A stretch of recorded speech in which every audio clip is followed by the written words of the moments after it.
what's up, guys? Today we're going to be reacting to Super Planet Dolan Completion 2, number 2. And let's see what goes on in this video. Earth. Star Butterfly asks, why do we talk in our sleep? Because some people who shall remain nameless, they just won't stop talking. Whether they're at the gym, at the library, at the movies, even when they're unconscious. I mean, just 5 minutes. Just stop, please. Please. When you're entering deep sleep, you'll experience a lot of random thoughts and feelings which your unconscious mind may convey vocally.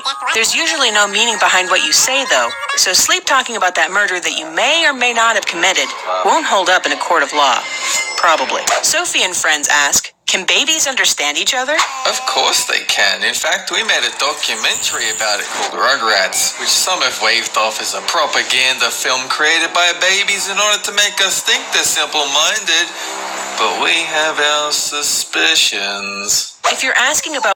So, guys, what I'm thinking right now is Dolan's a funny one who makes up the jokes, and then Shima's the one who actually answers the questions. Yeah, so, you see, this is what's going to happen. I'm going to post this video on my TikTok and YouTube account, and we can hit thousands of subscribers or 1 million subscribers. I will do a face reveal, okay, guys? A face reveal. So let's continue on with the video. Whether or not babies can understand the gibberish their baby friends say, then no. However, babies do reliably convey and understand body language and can even read each other's moods if they so choose. U.S. McCool General asks, how much oil is left on Earth? We have about 38 spoons worth of oil left. We'd have more, but each time we go around lending people oil, we drop the spoon into the ocean and cause massive oil leaks. Don't worry though, there's a policy going through Congress that will give us bigger spoons. The rough estimation of how much oil is left on Earth is around 1.1%, around 1,700 billion barrels worth, which is enough oil to last the world only 53 years at the current production rate. Jigmaster asks, why do fish go belly up when they die? They're not dead, they just get so fat that they need breaks from the exhausting burden of being alive, so they float to the surface to catch some air. At least until you heartlessly throw them in the toilet and flush them out of existence, you monster. This is because they have what's called a swim bladder, a pocket full of air through which oxygen is extracted from water and retained, even after death. So as the belly balloon rises, the fish flip upside down and kind of hover there. Shima, did you... You know what, guys? I've looked that up online, and that is true. So I'm not too doubtful about this. I think this is actually a good channel to watch. Throw my fish in the toilet again. I told you before, they're not dead yet. Oh, okay. I'm sorry. I didn't realize. What? I'm on to you, cat. Mike Schmidt asks, will we ever run out of air? We ran out of air ages ago. Don't tell me you're the kind of nooblet that actually breathes that stuff. Next thing you know, you'll be telling me you also lie in bed and go unconscious for half the day. What do you mean you blink? No, because so long as we have trees and photosynthesis, there will always be oxygen in our atmosphere. And even if it vanished, we'd still get oxygen from algae, and we can make oxygen from water. We would have to damage the planet considerably before this becomes a problem. Lydia Plays MCP Nikolovska asks, why are ghosts invisible? They're not invisible. I see them all the time. For some reason, this mustache guy keeps hanging around me, though. I don't know why he keeps asking me why I got the surgery and shaved my face. And what's a wow video? There is currently no scientific proof for a ghost's existence. However, many claim these are the souls of those who have passed on and aren't made up of physical matter, like how you can't see radio waves. But the ghost may briefly be seen through mediums such as cameras, usually because we have no way to explain a mysterious event logically. By the way, Dolan, I found your old high school yearbook. You looked a bit, different back then. Ugh, I was such a loser. You looked so happy though. See, look how happy you are right there. Yeah, before I started to figure out the truth. Marco Lobre. Now, what I think about Dolan is he's just, stupid, first of all. But then again, his channel is called Planet Dolan, so why not make it stupid and smart at the same time? What? Well, let's continue. Asks, What would happen if the Earth and Sun switch places? We'd have to fly over to Mars and live there. The Martians wouldn't be too happy though, and they're notoriously selfish. They'd likely hoard all the dirt and we'd have to sleep on rocks. Do you know how hard it is to write scripts and animate on a rock? It's very hard. Get it? It would be total mayhem. Every planet would get sucked towards the sun very quickly, and those that survive would likely hit each other or the Earth. And we'd end up seeing new planets due to the sun's new position in the completely different belt of gravity. Hannah asks, how does CDs work? What's a CD? Is that a phone app? What does the C and D stand for? Shima, Yeah? what does C and D mean? It's a compact disc. Oh, like the cup holder tray in my computer? Think of it like a record player with the moving arm that hits the plastic bumps on the record, which translates into music you can hear.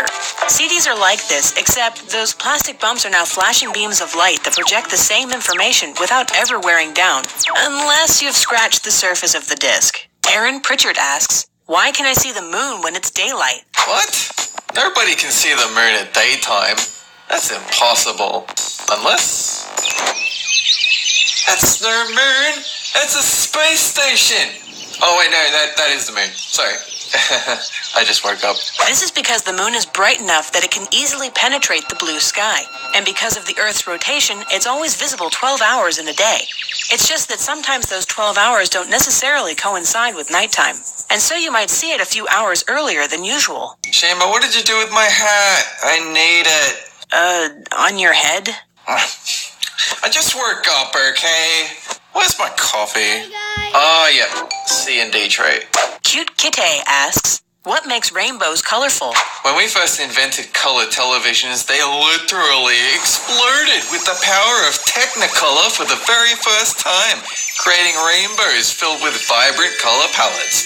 It's a real shame that rainbows burn everything they touch and kill the environment. A real shame. So guys, this is definitely not true because I actually have gotten to the end of a rainbow and this is not what it looked like. So yeah. Rainbows are caused by the reflection, refraction, and dispersion of light in water droplets, which results in a beautiful spectrum of light that appears in the sky. Number 10. Why is the sky blue?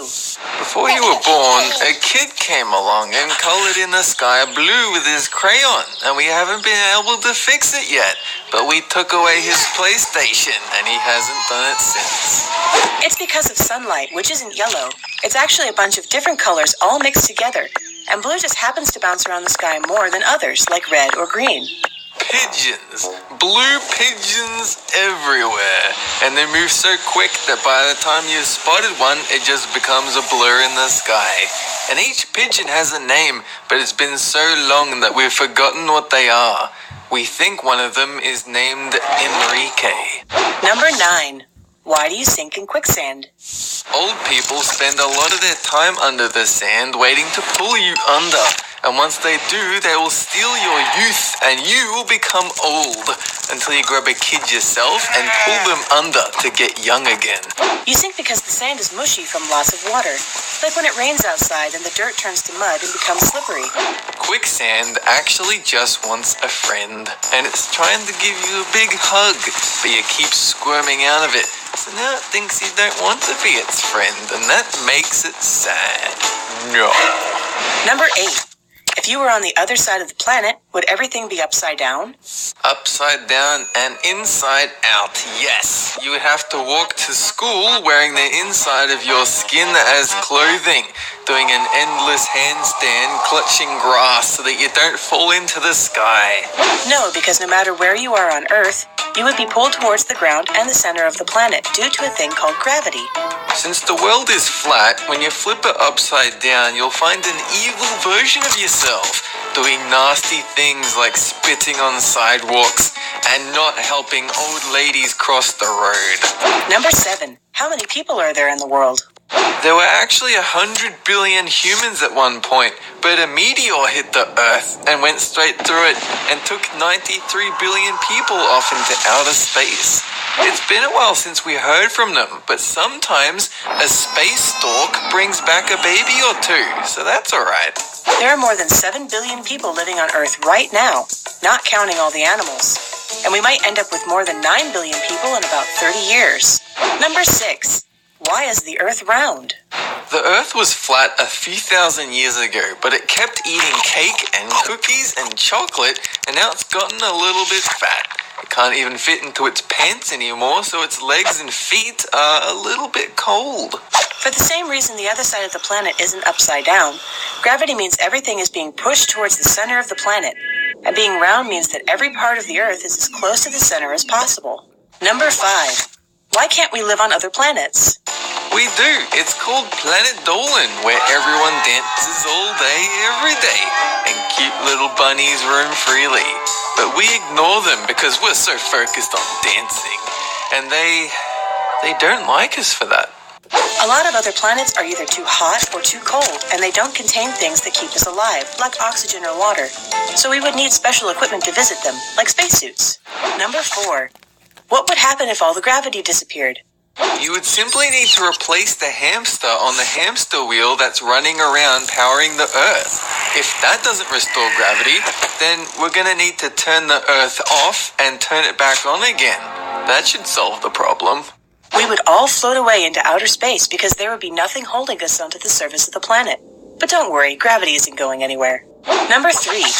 Why does the ocean taste so salty? Every Tuesday, I visit my local beach with a bag full of salt, and I pour it in. People usually try and stop me, but I just throw a handful of salt at them and they dissolve into the sand. It's because the ocean slaps against rocks on beaches, and the rocks put a lot of salt into the water, where it is carried over huge distances, and it's been happening for millions of years. Number 2. Where does snow come from?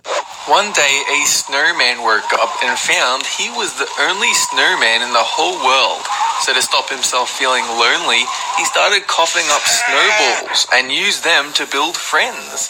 So that's where snow comes from. It's a ball of cough. Clouds drop rain out of the sky, and on the way down, those drops stick to things like little bits of dust and freeze solid. Then other water drops join in and freeze, forming snowflakes and ice crystals. Number 1. Why do seashells sound like the ocean when you put it against your ear? It isn't actually an ocean sound. If you listen really carefully, really quietly, and you concentrate really hard, you will hear a turtle gently whisper into your ear. Hey, how's your day been? Those aren't ocean sounds. Those are fluids inside your ear sloshing around like waves. The shell just makes that sound louder and echo, so you can hear it clear as day. Dragon Girl 5000 asks, why do fawns have spots? Those aren't spots, they're burn marks from spending too much time sunbaking on the beach. I'd flake them off with a cheese grater, but none of them seem up for it. It's really strange. Most fawns are born covered with white spots and no natural scent for the sole purpose of camouflage. The spots help break up the baby's outline, making it more difficult for a predator to single out the fawn from the tall grasses they usually hide in. Shima, look! I made a smiley face! Sophia Murphy asks, why can't dogs eat chocolate? Because there wouldn't be any left for us. Just think of what would happen if dogs found out they could eat delicious chocolate with absolutely no repercussions. Don't even think that. Just keep repeating. Chocolate isn't good for dogs. Chocolate isn't good for dogs. Repeat it until it's true. So guys, I actually thought that was true when I was a lot younger. I thought, why can't dogs have chocolate? And my aunt says, oh, it's just because we tell them not to. And then now they're allergic to it. But in my mind that didn't sound right. Only a little bit. So I just actually thought it was true, but it's not. Chocolate isn't good for dogs. Chocolate is actually toxic to dogs and many other pets. Chocolate contains cocoa, which contains a chemical called theobromine. It's this chemical that is hazardous to a dog's health. So even though your dog may try to trick you into thinking they should have your chocolate, don't give in. Audrey Lefeld asks, how many species of bats are there? There are actually 2. We use one to hit balls in games of baseball, and the other is a different type of bat used in cricket. After the game, we usually let them fly off to chill out and prepare for tomorrow's game, though.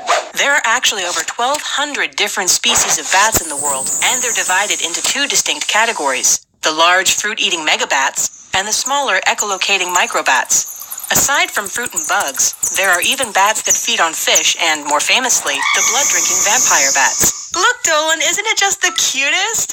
Ugh, hate these things. Kylie Allen asks, why do guys have Adam's apples? Guys get Adam's apples when they eat an apple for the first time. It gets stuck in their throat and stays there forever. Girls don't get them because they actually chew their food. Like, with their teeth. It's gross. That's actually kind of funny, but then again true, because usually boys don't chew their food, and instead they usually just try to swallow it whole, like my brothers. But yeah, you see, I actually chew my food, so Dolan might be right, except for the swallowing the apple and getting it stuck in your throat forever, and that's how you talk now. That's the only thing that's true, guys. Don't listen to my mother in the background. He's just there. Just be quiet. Leto. Men and women have Adam's apples, but they're not as prominent on women. When a boy hits puberty, hormonal changes in their bodies cause their larynx or voice box to grow rapidly. This results in the telltale voice changes and the appearance of an Adam's apple. Changes in girls are much slower, and so they don't go through the same sudden changes. Check it out. I can make mine dance. That is just wrong. Sharky Star Studios asks, how does autism work? Autoism is the fancy smart word, people, for when you do stuff without thinking about it or remembering what you did afterwards. Like when you walk in a room and you have no idea why you're there. I mean, it's only been 5 seconds. How could you forget what you came in here for? See, now the thing that Dolan just stated, it's true, it happens, but I'm not sure that's the right word for it. Autism, I think it means something else, but I'm not sure. Let's ask Shima. Autism spectrum disorders, or more commonly called just autism, simply means that the brain has developed differently and has trouble making sense of the world. When the brain has trouble interpreting the information it gets, it becomes more difficult to interact with others, like talking, playing, or learning. Dolan, what are you looking for? I don't know. All right, the thing. I need to find the thing. It was here, whatever it was. I think, or did I want food or something? Najitnal Feel asks, how does hair grow? Everybody only has so much hair they can grow on their head. It's all spooled up inside your skull. That's why people who pull their hair go bald sooner. They've unwound all their hair. People like me, though, we're naturally bald. That's not true. What about this old picture of you? You've got tons of hair.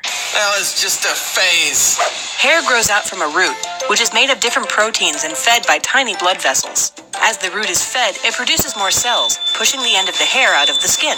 By the time it pokes out, the exposed hair is dead, which is why it doesn't hurt to get a haircut. The Destroyer 2103 asks, are there really bugs in your bed? Of course. I knew a guy who knew this chick that was friends with a man's brother's fiancé who spoke of a birdie that told him that her uncle had a half-sister who was a distant cousin to this guy that got nibbled by a bedbug once. The wound was itchy for days, and this is the scary part. He had no band-aids. Not all beds are the home to bugs, but bedbugs are real and can be a nuisance. Adult bedbugs are flat-bodied, oval-shaped bugs about the size of an apple seed. They don't nest like other insects, but they do live in groups. Their bites resemble mosquito bites, but they only feed at night and only on exposed skin. Darian Williams asks, if I sneeze with my eyes open, will they pop out? Nah. No way. The only reason that would happen is because you don't eat your vegetables. You do eat them, right? What? Alright, okay. Don't sneeze. Someone get this man a carrot. Alright, I need lettuce. Hurry up. This man needs nutrition. Generally, no, they won't. The reason why you instinctively close your eyes is to keep all of that nasty nose goop out of them. However, there was one case in April 1882 where a woman got into a sneezing fit, which resulted in her eye popping out, or eyeball subluxing as it's called. It says here that you have carrots in your cat food. Can I give this to Pringle? Well, no, I kind of need that to live. This man is a high risk factor, okay? Later on, We'll go to the store, we'll get you some biscuits, we'll get you some snacks. But in the meantime, I need to save this dude's life, alright? So, what you're saying is you'll give me foodies? Yeah, that's right. We'll get you some foodies. Why don't birds fall out of trees when they sleep? Because you're not shaking it hard enough. Melissa, get down here and voice the video. Oh, I'm sorry, guys. Just let me... would you just... forget it. We got Shima. Unlike the human arm, where you have to actively grab onto something, a bird's foot and leg is able to lock into place. In fact, unless the leg is straightened out, they can't release their grasp from the branch. So sleeping... First of all, guys, that is one ugly bird's foot. Second of all, I think it's a vulture's bird foot. So I'm not judging. AKA, yes, I am. Just kidding. So let's just continue on with the vid.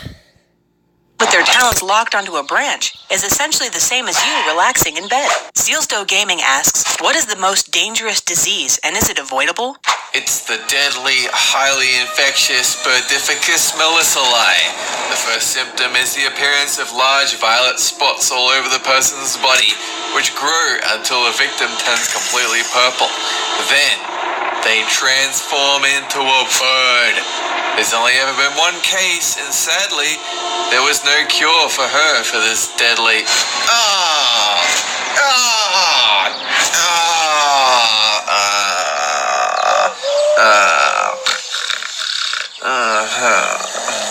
There are actually 3 super deadly diseases in the world right now. The Black Plague, smallpox, and HIV. There is a vaccine for smallpox, but the other 2 are still in development since they both keep mutating. They're all avoidable, though, as long as you don't travel to where they're most common.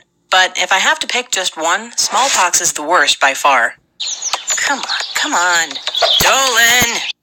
Now, you see, the one I think is the worst, I think, from the looks of it, I think it would be the black one because it just sounds terrible. Like, imagine your skin turning, like, with bubbles.